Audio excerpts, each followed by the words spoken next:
Ni kupitia kipengele cha Best International Act kwenye tuzo za BET ambazo zimefanyika usiku kwa mkia hii leo. Msanii wa muziki kutokea nchini Nigeria, Africa, Ayra Starr alibuka mshindi, na kwenye kategori majina makubwa ambayo alikuwa akipambana nao ni pamoja na Black Sherif kutokea Ghana, Joe Dredd kutokea France, Rema kutokea Nigeria, Taylor kutokea South Africa, Uncle Wafos kutokea Swaziland na wengine. Lakini sasa kitu ambacho kwa sasa kimeweza kuchukua nafasi ni wa Nigeria kutokufurahishwa na hiki ambacho waandaaji wa tuzo hizi walikifanya kwa msanii huyo. Kama umefuatilia pakubwa sana namna ambavyo ushereheshwaji wa tuzo husika zilivyofanyika kwa Peacock Theater Los Angeles nchini Marekani, utagundua kuwa hakuna video ambayo inamuonesha Ayra Starr baada ya kutangazwa kwamba ni mshindi kutoka na kwenda kwenye stage kupokea tuzo yake na hata kutoa speech kama ambavyo mastaa mbalimbali ambao wameweza kuhusu kwenye hizi categories mbalimbali ya tuzo wameweza kufanya.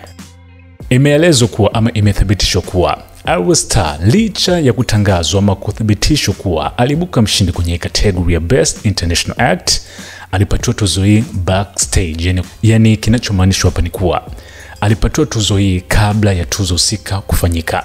Hii ni video ambayo inamuonesha Ayra Starr alikuwa ni miongoni mwa wahudhuriaji, tena akiwa na furaha kubwa, energetic, akitazama mwanzo mpaka mwisho namna ambavyo ufanyikaji wa tuzo husika zilifanyika, lakini kama nilivyokueleza hajajumuika na mastaa mbalimbali kwa kile ambacho walikifanya pale ambapo walikuwa kitangaza nominees na hata washindi.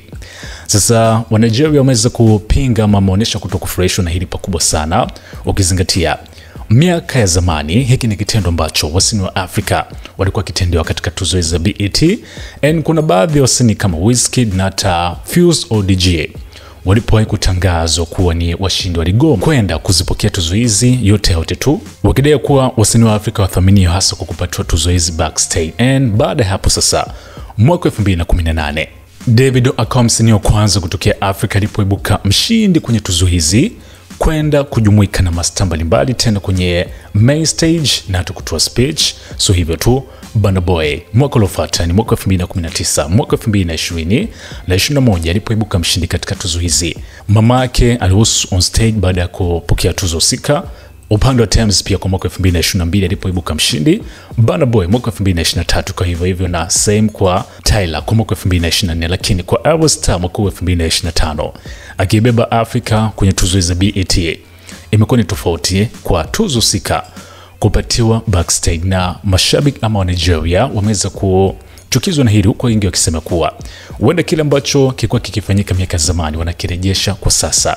So hii imechukuliwa ni kama moja dosari kwenye ushereheshwaji wa tuzo hizi kubwa ambazo kwa wasanii wa Afrika kwa miaka hii hivi karibuni wamekuwa kiingia kwa wingi kwenye nominations mbalimbali. Utafahamu hata kwa hapa Afrika Mashariki, Abe Chams ni miongoni mwa wasanii ambao mashabiki walikuwa wakitegemea kuibuka mshindi kutokana na kura ambazo zilipigwa kwa njia ya likes kwenye Instagram kupitia post ambazo zilikuwa shared kwenye nomination husika, lakini imekuwa ni tofauti.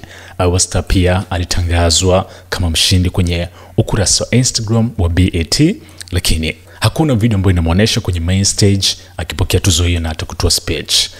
Hapa ni SNS Mini Gen Man.